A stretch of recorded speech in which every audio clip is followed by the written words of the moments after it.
much more seriously.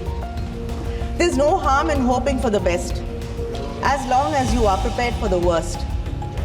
We can never take anything for sure in this world, except for, of course, Honorable Member Nishikant Dubey's 0 hours, which your information is more like astrological predictions and not modern weather forecasts. Only when the storm is within 150 kilometers, you are able to give any clear information or indication about the storm. I am worried that because this committee does not have powers on its own, it will be completely under the government.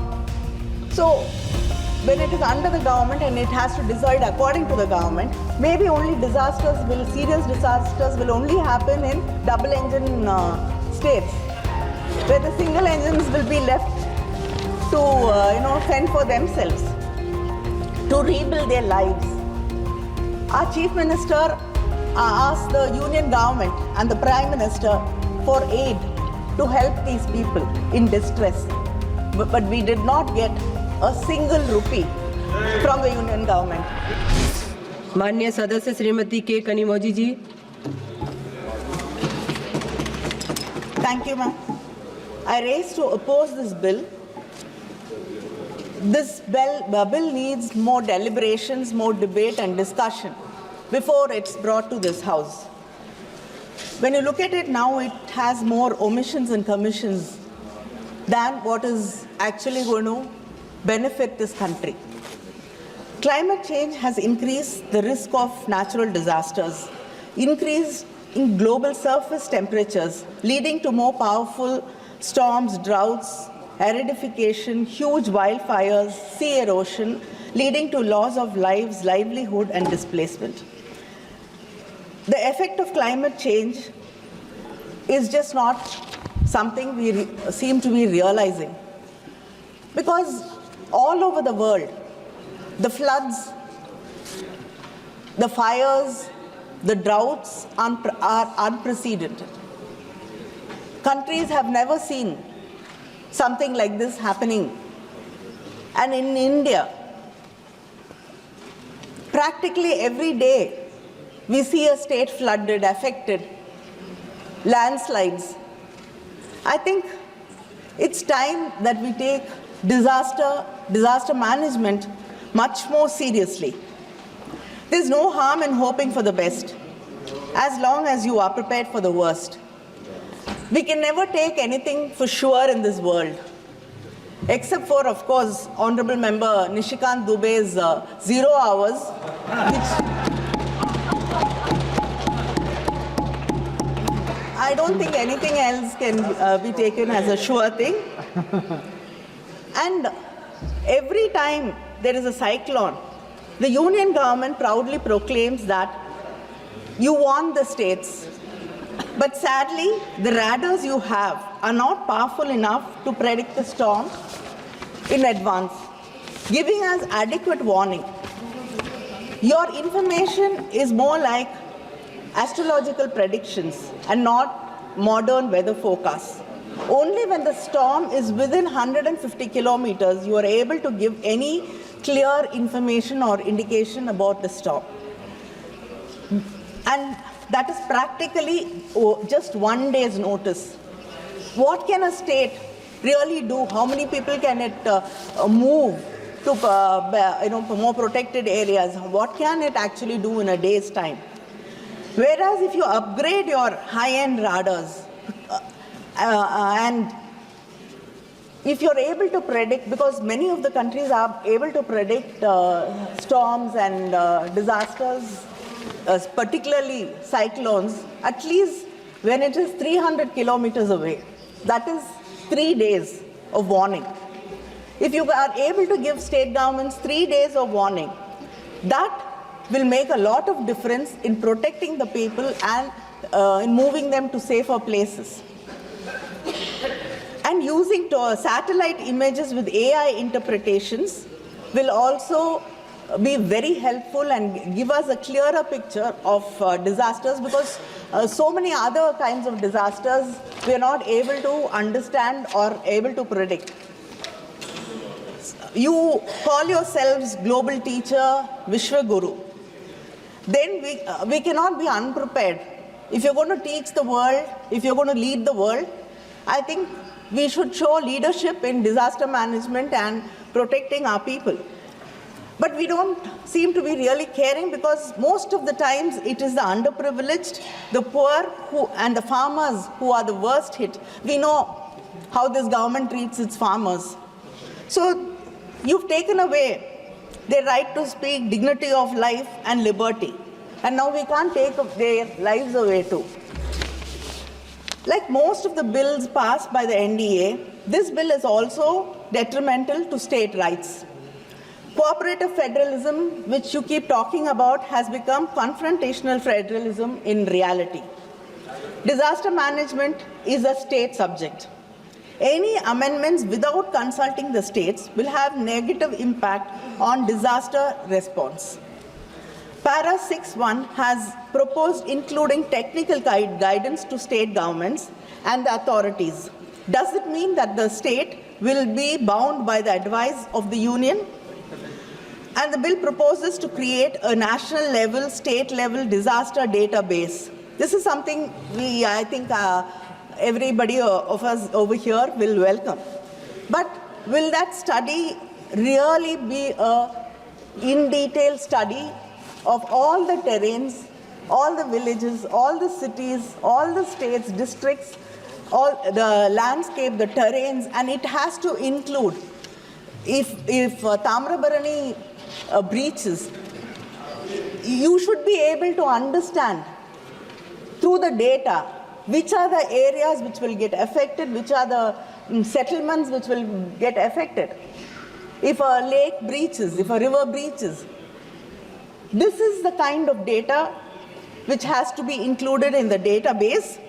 And the most important thing is, once you collect data and create a database, most of the time the state governments are not able to access the data. This should not be the case, because we're playing with lives. It should be easily accessible to the state governments also. And we have to understand that sea erosion, and we have a very long coast, and every coastal city and village has the problem of sea erosion. Coastal areas are getting eroded, and also there are predictions that many of the cities in this country will be submerged. Many parts of the cities will be submerged underwater. So we have to take this into consideration and plan ahead to keep our people safe. Section 8B, a new insertion in the bill, talks about a high-level committee. This will act as a nodal body to decide whether the disaster is a serious major disaster or not. I am worried that because this committee does not have powers on its own, it will be completely under the government. So when it is under the government and it has to decide according to the government, maybe only serious disasters will only happen in double engine states, where the single engines will be left to fend for themselves. The bill fails to ensure disaster relief as a justiciable right. Tamil Nadu has had to go to the Supreme Court for aid after it was affected very badly by the cyclone Migjam. 37,000 crores which it wanted to rebuild the lives of the people, the thousands and thousands of people, the houses we lost, the farmlands we lost, to rebuild their lives. Our Chief Minister asked the Union government and the Prime Minister for aid to help these people in distress. But we did not get a single rupee from the Union government. And today, we are forced to go to the Supreme Court. Why not? Wayanad has, it was such a bad disaster in front of our eyes.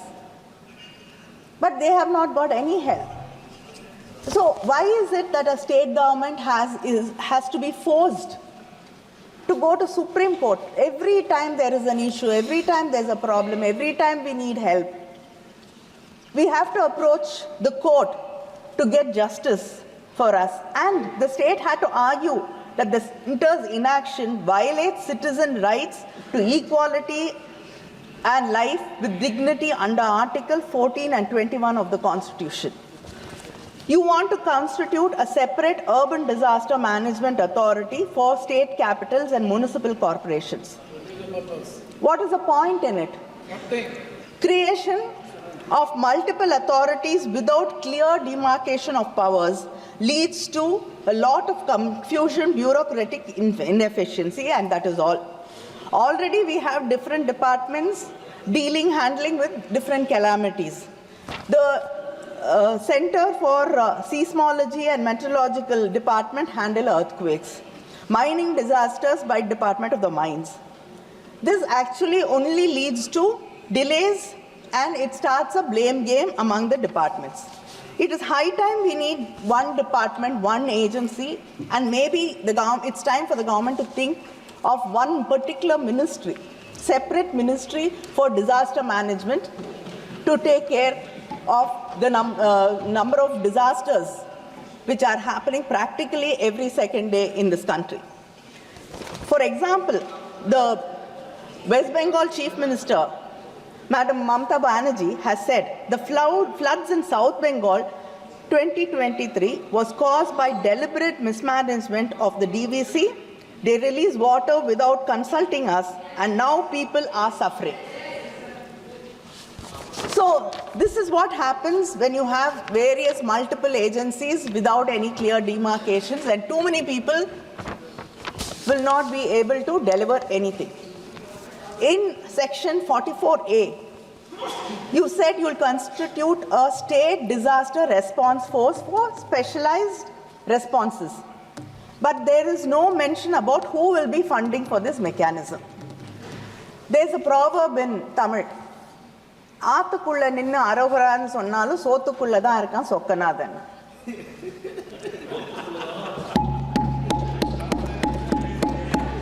So, if you don't tell us who's going to fund it, again that burden will come on us.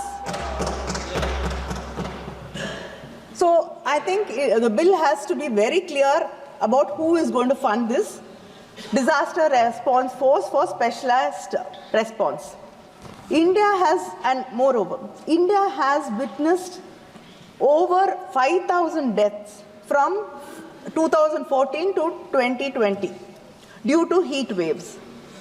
Due to global warming, it's expected to increase and become frequent, the heat waves.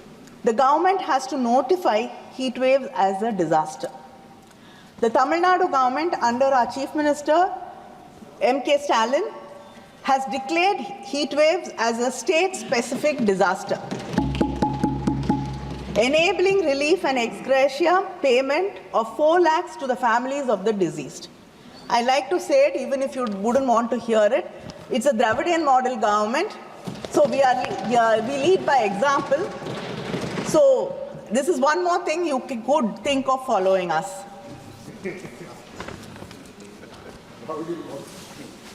Allocation of funds under the SDRF. Its 30% weightage is given to population and the area. This puts states like Tamil Nadu, which has controlled population, at a very big disadvantage. You're giving 30% weightage for the funds to be released to us.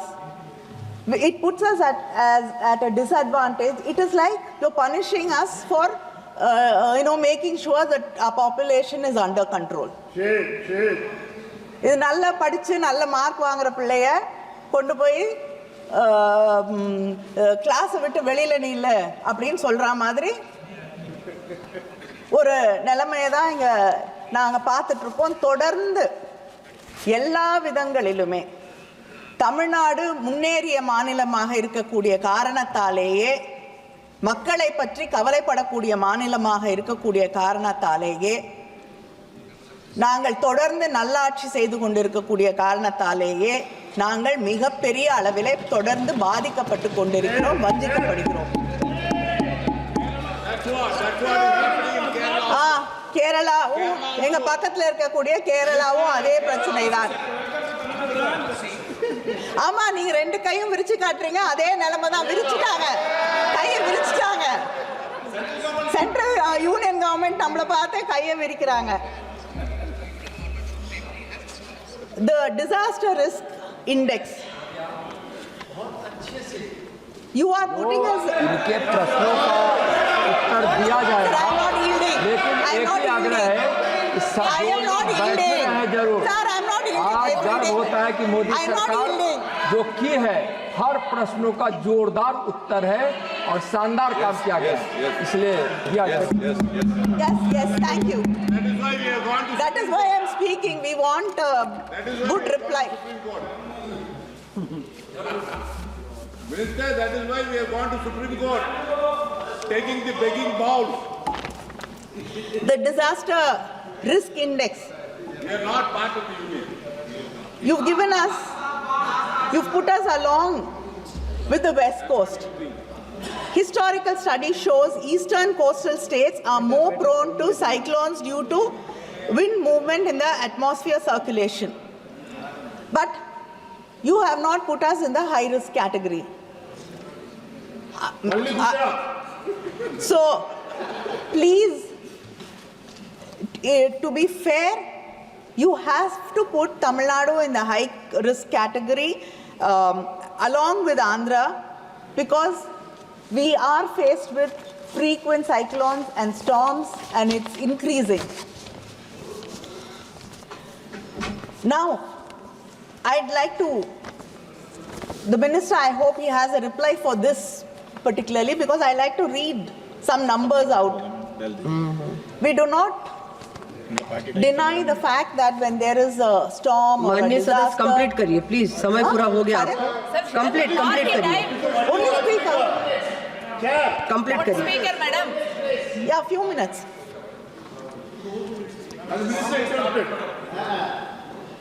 In 2015 to 16, when there was floods in Tamil Nadu, they asked for 25,000 crores.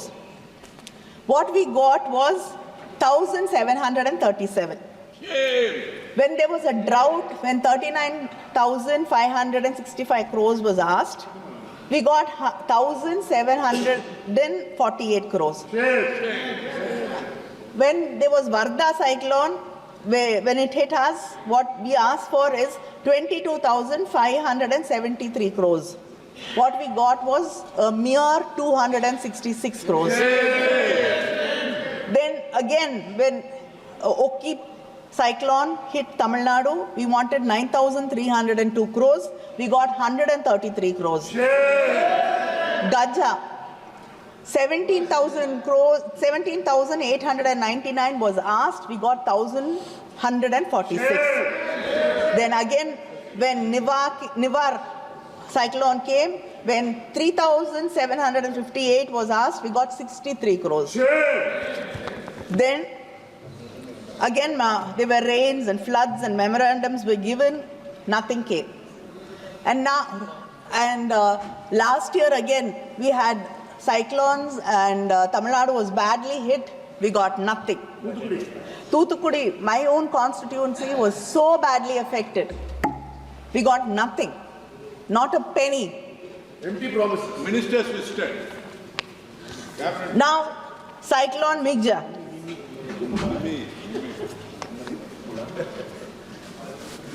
Around 37,000 crores was asked, we got nothing. Now the Tamil Nadu government has been forced to go to the Supreme Court to get justice. And the cyclone Fengal. First, initially, the Chief Minister asked for 2,000 crores. Then, after the central team visited, we asked for 6,675 crores. We have got nothing. But then the central government announced that the union government Please, announced Manya Sadhya, that complete it got please complete 2 minutes. Announced 2 minutes. I'm finishing. they announced that they're giving 944 crores and made it sound like they're giving us compensation for the floods and the cyclone. But actually, it was the STRF money which they had to pay. You're not giving us any money from the NDRF. But whereas the states have to bear all the brunt of what happens to its people, to the farmers, to the lands, houses washed away, lives lost, we have to take care of all of them. But you call this as one nation. And GST compensation. Tamil Nadu has lost nearly 20,000 crores in GST compensation. We've lost our fiscal autonomy. How do you expect माननीय सदस्य us please to complete take care करिए. of our people? 1 minute, madam. விவசாயிகள் ஆயிரக்கணக்கான acre நிலங்களை இழந்து அதில் இருக்கக்கூடிய பயிர்கள் அழுகி கண்ணீரும் கம்பலையுமாக கடனோடு நின்று கொண்டிருக்கிறார்கள். வீடுகள் சிதைந்து உடைந்து போய் தன் பிள்ளைகளோடு தெருக்களிலே மக்கள் நின்று கொண்டிருக்கிறார்கள். धन्यवाद माननीय सदस्य. இப்படிப்பட்ட ஒரு நிலையிலே இங்கே இருக்கக்கூடிய ஒன்றிய அரசாங்கம் ₹1 கூட தமிழ்நாட்டுக்கு மக்களுக்கு மாநில அரசுகளுக்கு தர முன்வராமல் இப்படி கல் நஞ்சோடு நடந்து கொள்வது என்பது ஏற்றுக்கொள்ள முடியாது. இது தொடர்ந்து தமிழக மக்களை வஞ்சித்துக் கொண்டே இருக்கக்கூடிய ஒரு நிலையிலே நிச்சயமாக விரைவிலே இதற்கு ஒரு தக்க பாடம் சொல்லித்தரப்படும். माननीय सदस्य श्री केसी नैनी शिवनाथ जी. जी जी निष्काल जी माननीय सदस्य. क्या विषय क्या है? एक मिनट. माननीय सदस्य विषय क्या है? मेरा नाम लिया है माननीय संसद महोदया ने. इस हाउस में क्वेश्चन आवर और 0 आवर वो स्पीकर साहब अपनी व्यवस्था के साथ तय करते हैं. कोई सरकार तय नहीं करती है. केवल सोरोस का सबसे ज्यादा इन्वेस्टमेंट डीएमके के स्टेट तमिलनाडु में है. इसी को बचाने के लिए वो जो है मेरा नाम ले रही है. प्लीज बैठिए please. Stay ahead with our cutting edge news app. Instantly access the latest shorts in just 1 minute and breaking news in just 50 words. Download now for a smarter, faster news experience.